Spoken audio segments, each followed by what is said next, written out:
Pisces, this is Pisces Hub. Welcome to my channel.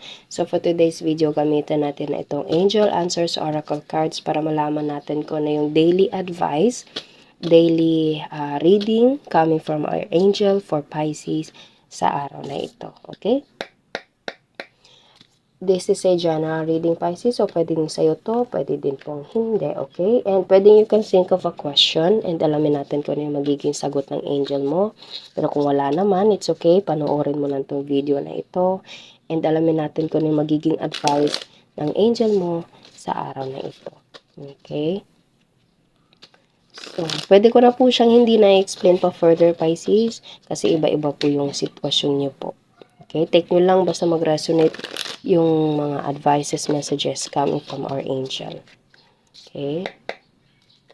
So, ano po ang message niyo po for Pisces? Don't stop. Okay?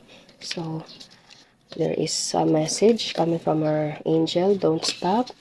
There's a no. Okay? Don't stop and no. Pwede meron kang tinanong, Pisces, and yung sagot ng angel mo is no, pero don't stop, wag kang tumigil. I don't know, hindi ko siya ma-connect, pero depende po yan sa sitwasyon niyo po, okay? And meron pa dito, no and yes. Okay, so meron tayo dito dalawang no and yes, okay? Oh, okay. So parang there's a rejection. Pwede sa nararamdaman ko, Pisces, there's a rejection. Hindi lang isa, hindi lang dalawa, kundi maraming beses. Pero your angel says na don't stop, okay? Pwede there is something na magsasabi sa'yo ng no, no again. Pero, merong darating sa'yo, merong magbubukas sa'yo and magsasabi sa'yo ng yes, Pisces, okay? So, pwedeng ganito yung scenarios dito and your angel says unang-una pa lang is don't stop. Okay? Kahit marami mang no yun, at the end of the day, meron at merong magsasabi sa'yo ng yes, Pisces, okay?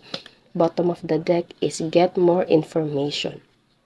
You have to get more information of something na ginagawa mo ngayon para mangyari na itong kung ano man yung yes na sagot ng angel mo. Okay? So, kuha pa tayo ng mga tatlong cards po for Pisces.